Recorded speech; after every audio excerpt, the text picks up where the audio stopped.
So the government, having affirmed its definition of a big bang reform, carried out the process of demonetization.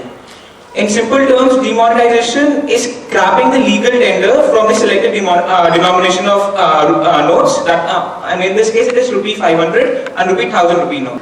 One of the major issues in our country, which we could also see in the video, was black money.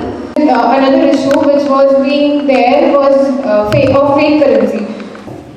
Right now in our country, there is not basic infrastructure for us to go fully cashless. Banks and ATMs were not ready for the onslaught of people who came during the demonetization scheme.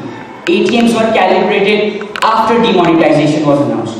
Decisions are being changed every 3 or 4 days. As of present, 5.92 lakh crores have been put back into the banking system and the economy. According to estimates, all 2.2 lakh ATMs have been recalibrated and deposits in Jan Dhan accounts have exceeded more than 70,000 crores. So, the first and the foremost effect would be on the rural economy, since more than 90% of its transactions are held in cash. Daily and weekly wage employment will also see a fall. Let us recount some of the events critical for the makeup of this announcement. The government scheme Jan Dhan Yojana succeeded in connecting over 20 crore of population in the network of banks. Our PM Narendra Modi ji gave a chance to every individual to disclose their hidden assets, that is, the unaccounted cash.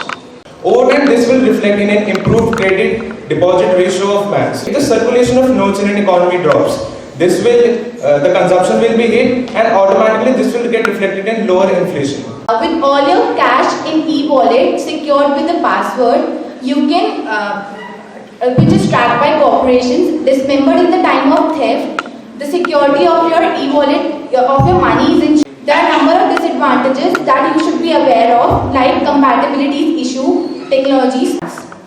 There is comparatively higher tax on digital transactions. As we all know, a change of narrative began in the third week itself as the Prime Minister's speeches started referring more to digital transactions and less cash economy rather than black money, terror funding of fake currency, which were the main focus of demonetization. इसके बाद सबके reactions बहुत मिलते हैं, जैसे एक black money holder के लिए क्या डिसीजन लिया है यार? एक ईमानदार आदमी के लिए क्या डिसीजन लिया है यार? अरे बैंक वाला क्या करेगा? क्या डिसीजन लिया है यार?